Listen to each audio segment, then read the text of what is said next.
Hey guys, it's Josh with Bain Tech, and we got our 7-day review and decided to do a video review to do the finale of the series. So let's get started.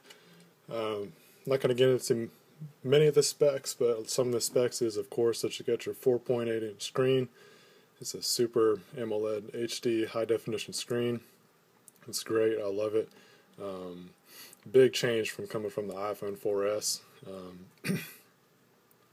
And we got our, Verizon brand here. You got your 4G LTE, and again, it's just a thin device. It looks nice, feels nice. I like the rounded edges to it. It feels like you actually do have a quality build to the phone. Now, Samsung kind of gets a little bit of flack for having a plastic feel to it. The back cover does have a pretty good plastic feel to it, but it doesn't feel like it's going to break or anything like that. So that's nice. And it comes with your 22 milliamp battery in comparison to the iPhone 4S. Sorry, I'm making some references to the iPhone 4S, but I do want to cater this to some of the people that are coming from the iPhone platform and ones that are just used to that kind of style phone.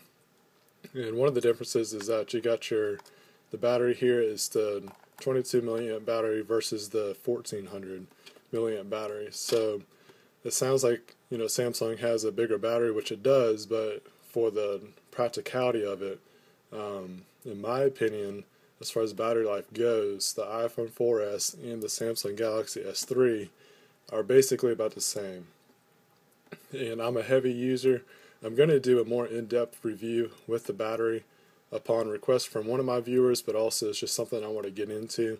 It's a little bit bigger subject just for an overview of a phone, so when I get into that, guys, just stay tuned. It's going to be a little bit more informative about the battery life and so forth. But anyways, you got your SD card slot here. You got your 4G Slim inserted right there. And it's pretty easy to put the cover back on. You just kind of follow the edges. Snaps right back in. Pretty simple. You got your volume rocker on the left side. Got your power rocker button on the right side. Got your headphone jack up here, and your USB port. As far as the design goes, I like it. It feels good. I've mentioned quite a few times that it just feels naturally. I do have bigger hands, so it does fit my lifestyle a little bit better. It doesn't take too much to navigate across the screen. Sometimes you got to do a little bit more effort to get into the corners. But other than that, I like it a lot. It does well. Let's go ahead and power this on. You guys can see the boot up. You get a little bit of a vibrate feel to it. You get your Samsung logo and animation coming up in a second. It's a pretty fast boot up. I was actually rather impressed. You don't have to wait for a long time for it to come on. So you get your Samsung chimes, and then you get your Verizon chimes. Get some of your lights coming on, and in just a second it'll come up to my lock screen. Now to get into the call quality a little bit while we're waiting for it to boot up. I've been very impressed. It's actually louder, in my opinion, to what the iPhone 4S has. So I'm pretty pleased with that, because if you're on the road where you get any kind of background noise, or if you're in a loud environment, you're not going to have a problem hearing your calls. It actually has another option if you need it to be a little bit louder. I'll go into that real quick. If you do place a call, let's just do the pound 611 customer service. Those guys know me by name. But just real quick, if you want it louder, all you gotta do is hit that button there, and you get an extra volume button there that makes it a little bit more crisper. The speaker, it's pretty loud. I like it a lot. So that gets into the phone call. I want to get into software a little bit more. What's nice, you can multitask. I was giving my wife gas prices the other day while talking to her on the phone and browsing the web at the same time, so I really like that feature. It's something that I'm going to use a lot in the future. But you got some shortcuts up here for your phone, and you just end the call. But I'll get into some of the software a little bit later. Just want to get into some of the hardware just a little bit more. Talk about the camera. The camera is located back in the middle. I do like it placed in the middle, so when you're shooting a photo or video, it's not off-center to what you're looking at on the screen. So I kind of like that feature. It's got a bright LED light on the back. I can show you how bright that is real quick. I have a little shortcut, little power widget here. You see how bright that joker is. He'll blind somebody at nighttime if we're using it. So that's a little bit about the hardware, not too much more to get into, so let's just dive right into the software. The software is what makes this phone great. Ice Cream Sandwich is the current update for this phone. Really looking forward to Jelly Bean. Just looking at the comparisons between the Nexus phones side by side, just the fluidity of the phone is going to be great. It's already really smooth and snappy. The transitions, you don't see any kind of lag whatsoever. Now I do have a different launcher on here, but the launcher performance as far as transitions go are just the same. There's not much of a difference at all. I did choose to go with the Apex launcher for a few reasons. With the stock TouchWiz launcher, you have a static dock at the bottom. You only have a few options that you could do. You can interchange the shortcuts if you want to, but what I like to do is to have a scrollable dock that gives me more options. And what I like about that too is as well, I could put folders down here, so I could put all my most used apps all at the bottom. I don't even have to go to the app drawer and try to scroll and find which app I want. Now you can put folders up on the main screen itself, but I tend to like to have a cleaner looking phone, so I leave my home screen open, and I don't really have too much on there except for the search widget and then my dock at the bottom. I like to put my music and then some contacts on the other side, and then on another screen I'll put my calendar and bookmarks. What's really nice about Ice Cream Sandwich and this update, and also with this launcher, you can resize real easily. You can make it as small or as big as you want. This is specifically the widget for the Chrome browser, which I like it a lot. It syncs up with your desktop at home, with your laptop, and all your bookmarks are all in the same place, whether you're on your mobile or with your laptop or desktop computer, whatever you use. Some of the features of that real quick.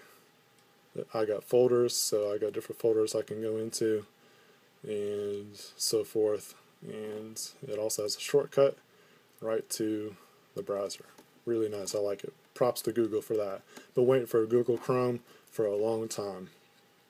It's been my favorite browser on my laptop, and I'm pretty glad I get to use it on my phone now too.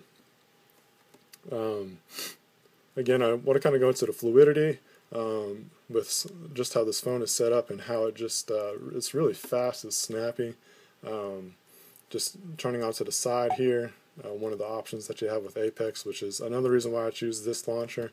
If you want to use the phone held like this, you don't have to flip back and forth. If you were, let's say if you're in your browser, you're looking at it like this, and then you turn it to its side to kind of get an expanded view of it.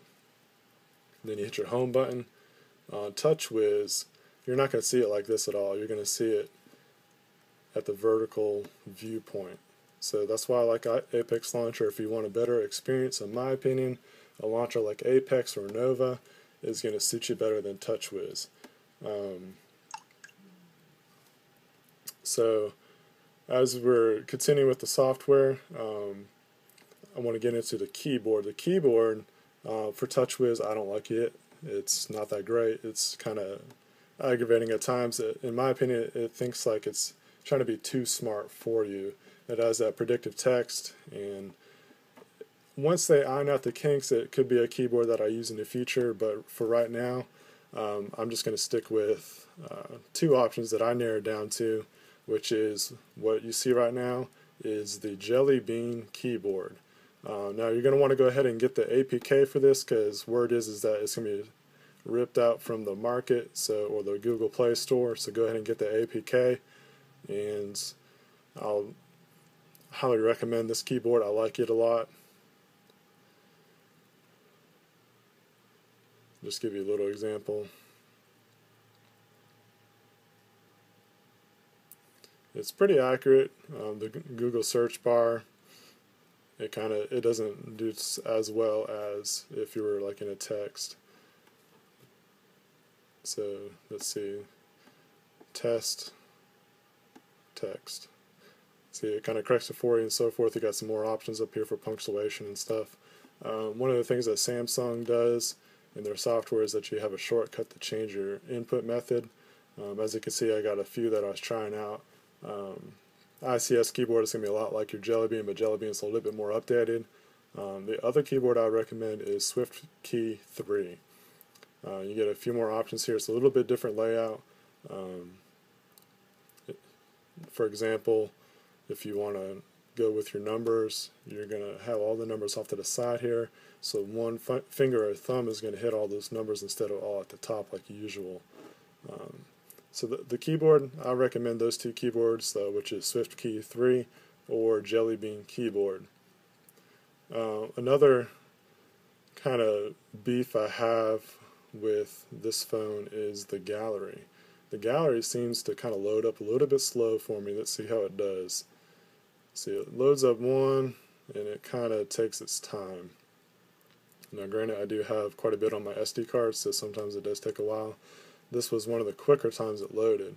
So an option that you have is to get a third-party gallery. One good one that's kind of simplistic is Quick Pick, and it always tends to load pretty fast. You see all my stuff's already there. You don't even see it loading as I scroll. So I like that a lot. Try it out if you haven't. That's going to help your everyday use. If you use your gallery a lot like I do, you want your pictures to load up pretty fast. You don't want it to take your time. You're trying to show somebody a photo or a video. You want to go ahead and try to find it right away. Instead of like now, I got to wait for it all to load. That to me is no good. Hopefully in the Jelly Bean update, things like that will be ironed out. One of the other issues I have with the stock music, it's not that great of a music player. It's a basic music player, of course, but it doesn't provide as many options as I've seen on other phones. Now you got your tab up here with different categories that you can actually customize if you want to. Playlists, albums, artists, and so forth. One of the things that I really like in other apps and other phones is the search option. It's not up here on this app at all. So what I decided to do was to try to use the Play Music app, which to me has a little bit more functionality with it. Down at the bottom you got your search. So if you wanted to search a piece of music or artist or anything that's in your library, you can do that. It also provides a direct link to the store, which I like that a lot. So I decided to use the Play Music store more than the stock, and that's the widget for the Play Music. And right here I have Pocket Cast. It's a podcast app. I like to listen to a lot of podcasts, and unfortunately with Android, it's not so easy to sync up podcasts with iTunes as if you had an iPhone. That was one of the big draws to the iPhone for myself, is